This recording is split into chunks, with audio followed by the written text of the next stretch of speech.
জীবন মাছের বাজার না। জীবন মাছের বাজার না, আমি ইস্টবেঙ্গল নিয়ে একটু আলোচনা করব। মূলত ট্রান্সফার নিয়ে যা হচ্ছে। তো গতকাল রাত্রে শুতে যাওয়ার আগে আমি একটা অডিও নোট দিয়েছিলাম, সে তো এলো না। তো সেখানে আমি বলেছিলাম যে শ্রী সিমেন্টের আমলে এক বিদেশি প্লেয়ার সই ঠই করে কন্ট্রাক্টে লাস্ট মুহূর্তে অন্য একটা অফার নিয়ে অন্য দেশে চলে যায়। তো তারপর এটা নিয়ে আর আলোচনা করার কোনো ইচ্ছা ছিল না। আজ সকালে দেখলাম আমাকে আমার পরিচিত এক ইস্টবেঙ্গল ফ্যান, অল্প বয়সী, পড়াশোনা করছে, সে একটা কিছু লিঙ্ক শেয়ার করলো হোয়াটসঅ্যাপে।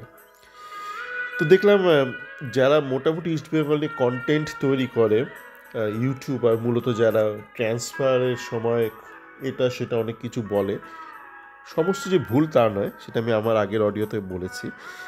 তারা দেখলাম হঠাৎ করে ইভান, যে সেন্টার ব্যাক সার্বিয়ান, সে না আসাতে তারা একটু অপ্রস্তুত হয়ে গিয়ে তারা এটা সেটা অনেক কথা বলছে। তো আমার মনে হচ্ছে এরা মূলত মানুষকে মিসগাইড করছে বা মিসইনফর্ম করছে। তো সেই জন্য কিছু জিনিস মানুষের একটু জানা উচিত, বোঝা উচিত। তো আমি এই ইভানের উদাহরণটা নিয়েই বলবো, কী কী পসিবিলিটিসের কারণে ও হয়তো আসেনি।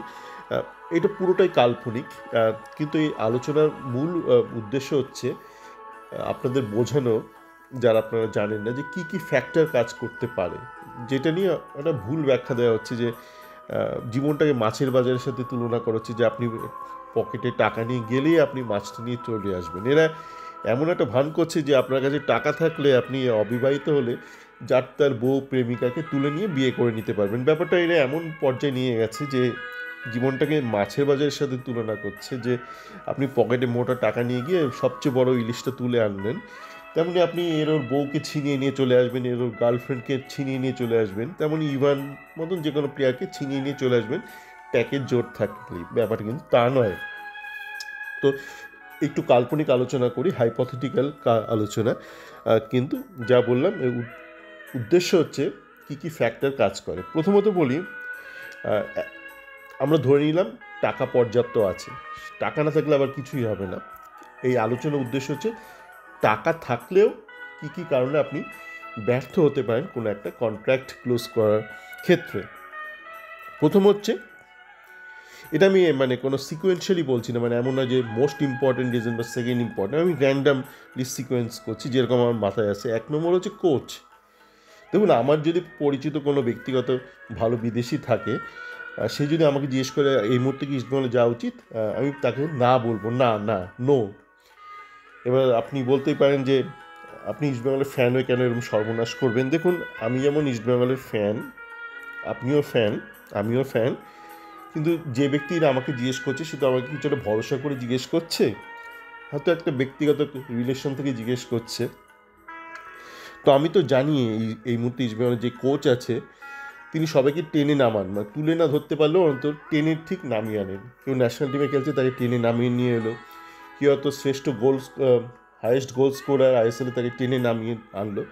তো আমি যখন জানি, আমার কাছে যখন একজন রেফারেন্স চাইছে, আমি কেন বলবো তুমি ইস্টবেঙ্গলে যাও? কেননা আমি তো জানি যে ইস্টবেঙ্গলে গিয়ে সে হয়তো খুব সম্ভবত ব্যর্থ হবে, এবং ব্যর্থ হয়ে তারপর সে তো আমার কাছেই আসবে, হয়তো ফোন করবে বা বাড়ি এসে বলবে, কি দাদা আপনি কী ধরনের রেফারেন্স দিলেন, আমার ক্রেডিবিলিটিটা তো একদম শূন্য পৌঁছে যাবে।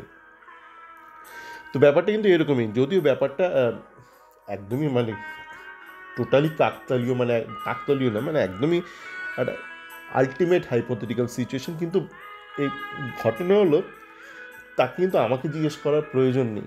যে কোনো একটা শিক্ষিত বিদেশি প্লেয়ার, সে কিন্তু জানে, আমাদের দেশের সাংবাদিকরা না জানলেও, যে একটা কোচ একটা ইম্পর্টেন্ট ফ্যাক্টর একটা টিমে। কোচ কীভাবে 11টা ছেলেকে নিয়ে একটা কম্বিনেশন তৈরি করছে, সেটা খুব ইম্পর্টেন্ট ফ্যাক্টর। তো সে কিন্তু সবসময় মাথায় রাখে যে কে টিমটার কোচ, কোন ব্যক্তি কোচ। তো তার জন্য তাকে কিন্তু আমাকে বা তার এজেন্টকে বা কাউকে জিজ্ঞেস করার প্রয়োজন নেই, সে নিজেই বিশ্লেষণ করবে, যে কোনো সুশিক্ষিত প্লেয়ার। এটা তো গেল। আমি আমার আগের অডিওটাতে কি বলেছিলাম, কোন সিজনে যে সাইকেলটা, লিগ সাইকেলটা কি, যেমন এই উজবেকিস্তান, রাশিয়া, কাজাকস্তান, এখানে হচ্ছে জানুয়ারি টু ডিসেম্বর, এটা লিগের মাঝখানে দুম করে কেউ কাউকে ছেড়ে দেওয়াটা কিন্তু অতটা সহজ নয়। সেটা আলোচনা আগের অডিওটাতে করেছি। এবার আসা যাক পার্সোনাল রিজন কি। দেখুন, ইভান ও সার্বিয়ান, কিন্তু ও কিন্তু রুশ বা বোধহয় রুশ নাগরিকত্বও আছে, কিন্তু এই মুহূর্তে অন্য একটা দেশ হয়েছে কাজাকস্তান, বিদেশ কাজাকস্তান, রাশিয়ার সাথে কোনো সম্পর্ক নেই। তো সে সেখানে একটা বিদেশে রয়েছে, তারও তো পরিবার আছে, আমি জানি না তার বউ বা প্রেমিকা সন্তান এরা হয়তো আছে, তারা তো সেখানে কিছু রকম এস্টাবলিশমেন্ট আছে, তার বউ হয়তো চাকরি করছে, সন্তানরা পড়াশোনা করছে। তো দুম করে সে কাজাকস্তান ছেড়ে অন্য একটা দেশে চলে আসবে, ভারতে চলে আসবে, সেখানে অনেক ফ্যামিলি রিলেটেড ইস্যুস থাকতে পারে।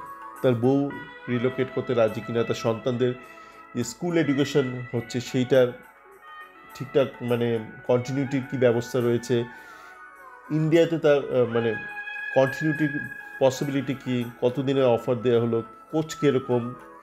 এবার কোচ কীরকম হলো বড় বিষয় হচ্ছে, ধরুন আপনাকে ধরুন কেউ একটা বিদেশিকে ধরুন ইভানকে আপনি 3 বছরের অফার দিলেন, কিন্তু ইভান যদি হিস্টোরিক্যাল রেকর্ড দেখে যে এই মুহূর্তে যিনি কোচ আছেন অস্কার, তার আমলে লং টার্ম কন্ট্রাক্টগুলো ভাঙা হচ্ছে,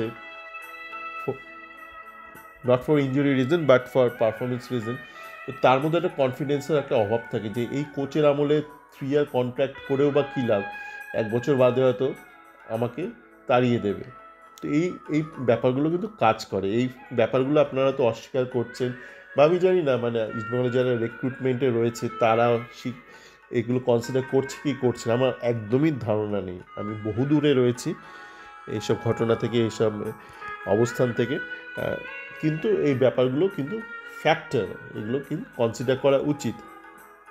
তো এই সমস্ত ব্যাপারগুলো আপনি যদি কনসিডার করেন তখন আপনি দেখবেন ব্যাপারটা কিন্তু অত সহজ নয়। যে অনেকে দেখলাম বলছে যে কী করে লাস্ট মুহূর্তে এসে সই না করে, লাস্ট মুহূর্তে সই না করা নয়, আমি তো একটা উদাহরণ দিলাম, জলজান্ত উদাহরণ, যে শ্রী সিমেন্টের আমার একটা বিদেশি প্লেয়ার কন্ট্রাক্টে সই করেও আর একটা অফার পেয়ে চলে গেছে। এবার আপনি অবাক হতে পারেন, আমি তো তারপরেও বলেছি ভারতবর্ষে এরকম আকছার হয়, ভারতবর্ষ কেন, আমি একাধিক দেশে থেকেছি, তো কাজ করেছি, ভারতেও বিভিন্ন দেশে কাজ করেছি। তো আমি এই মুহূর্তে যে দেশে আছি সেখানেও একটা ঘটনা আমার মনে আছে। একদিন সকালবেলা একটা টেলিফোন সাজানো, ল্যাপটপ সাজানো, না একজন ব্যক্তি আসবে, জয়েন করবে, একজন কন্ট্রাক্টে জয়েন করবে। 8টার সময় অফিসে পৌঁছে গেছি, 9টা 10টায়, তারপর দুপুরবেলা জানতে পারলাম সেই ব্যক্তি আসছে না, সে অন্য একটা দেশে চলে যাওয়ার সিদ্ধান্ত নিয়েছে। এগুলো কিন্তু ঘটে, মানে কন্ট্রাক্ট সই করে আসার দিন সমস্ত আয়োজন রেডি, বিয়ের দিন বউ পালিয়ে যাচ্ছে, বর পালিয়ে যাচ্ছে। সে নিয়ে তো খুব সিনেমা দেখতে আপনারা ভালোবাসেন, বাড়ি থেকে বউ পালালো, বা বিয়ে বাড়ি থেকে বউ পালালো, জানলা দিয়ে বউ পালালো, পালিয়ে তো যায়, বিয়ের পর পালিয়ে যায়, বিয়ের দিন পালিয়ে যায়, কন্ট্রাক্টের দিন সই করবে এলো না। কত বিয়ে তো আপনার আশীর্বাদের পর ভেঙে যায় বা এনগেজমেন্টের পর। কিন্তু মোদ্দা কথা হলো অর্থ আছে। এবার আপনার কিন্তু এই ফ্যাক্টরগুলো সমস্ত মাথায় রেখে আপনাকে বাজার করতে হবে। এবং ইউটিউবারদের প্রবলেমটা হচ্ছে যে মানে এরা অনেক খবর জেনে যায়, না জানাটা অস্বাভাবিক নয়, কেননা এখন যেভাবে রিক্রুটমেন্ট হয়, একটা প্লেয়ারের, একটা বিদেশি প্লেয়ারের বিদেশি এজেন্ট থাকে, একটা ইন্ডিয়ান এজেন্ট থাকে। এবার ইন্ডিয়ান এজেন্ট এইগুলো লিক করতে থাকে বিভিন্ন কারণে, পার্সোনাল রিলেশনশিপ হোক বা বিভিন্ন কারণে লিক করতে থাকে। তো সেই জন্য এই খবরগুলো বড় ক্লাবের ক্ষেত্রে, মানে মাস বেসড ক্লাব বা কমিউনিটি ক্লাব লাগে ইস্ট বেঙ্গল, এগুলো কিন্তু লিক হয়ে যাবে, এগুলো আপনি আটকাতে পারবেন না, এগুলো রিয়ালিটি লিক হবে। এবার লিক তো হয়েছে, কিন্তু এই লিকগুলোকে ইউজ করে যারা হয়তো ব্যবসা করছে, যে ইউটিউবাররা, তারা বেইজ্জত হচ্ছে বলে তারা রেগে যাচ্ছে। তারা দেখলাম একটা মণিপুরি ছেলে, একটা সাইড ব্যাক, 27 বছর বয়সে, সে জয়েন করেনি বলে এরকম গালমন্দ করছে। আমি জানি না তারা হঠাৎ করে এই মণিপুরি ছেলেটা নিয়ে এতটা কেন আবেগতাড়িত হয়ে গেল। কেননা আমি ভারতের বিভিন্ন প্রদেশে থেকেছি, শহরে থেকেছি, কর্মসূত্রে থেকেছি, তো আমি জানি এসব মানে নর্থ ইস্ট অনেক রাজ্য, দক্ষিণ অনেক রাজ্য, ম্যাক্সিমাম মানুষের ভুয়ো বার্থ সার্টিফিকেট, মানে যার হয়তো 27 বছর বয়স, তার অ্যাকচুয়াল বয়স হয়তো 30 বা 28, অন্তত 29-30 তো হবেই মিনিমাম। তো সেই ক্ষেত্রে এই ব্যাপার ইস্টবেঙ্গল ফ্যানদের একটা অদ্ভুত ব্যাপার আছে, আমি খেয়াল করেছিলাম, মনে আছে এখনও, শুভেন্দু মান্ডি যখন 26 বছর বয়স, তারা বলতে শুরু করলো শুভেন্দু মান্ডির অনেক বয়স হয়ে গেছে, এত বয়সে কী করে ওকে আইএসএলে প্রমোট করবে। কিন্তু একটা আই লিগের একটা ছেলে যে কোনো দিন আইএসএলে খেলেনি, তার অন্তত অন পেপার বয়স 27, অ্যাকচুয়াল বয়স কত কেউ জানে না, তাকে হঠাৎ করে তারা খুব মানে ট্যালেন্টেড, তাকে কেন নেওয়া হলো না, হইচই শুরু করেছে। তারা হইচই করছে কারণ তাদেরকে উস্কে দিচ্ছে এইসব ইউটিউবাররা, যাদের সাথে আমরা জানি একটা একটা একটা সিস্টেম কাজ করছে, ইকোসিস্টেম বা সিন্ডিকেট কাজ করছে। যাকে সকালে ভালো থাকবেন, আর এই ব্যাপারগুলো মাথায় রাখবেন, আর এগুলো বোঝার চেষ্টা করুন যে কেন কোনো নাম হয়তো শেষ পর্যন্ত কন্ট্রাক্টে লাল হলুদ মানে কন্ট্রাক্টে সই করে লাল হলুদে আসছে না, বা কেন কেউ আসছে, এই ব্যাপারগুলো কিন্তু থাকেই। মানে জীবনটা ওই মাছের বাজার নয় যে আপনি টাকা নিয়ে গেলেন আর হাঁ করে, মানে একটা ইলিশ মাছ হাঁ করে আপনার দিকে চেয়ে আছে, ভাই তো টাকা দিয়ে আমাকে নিয়ে যা। জীবনটা অতটা অতটা সরল নয়। সবাই ভালো থাকবেন।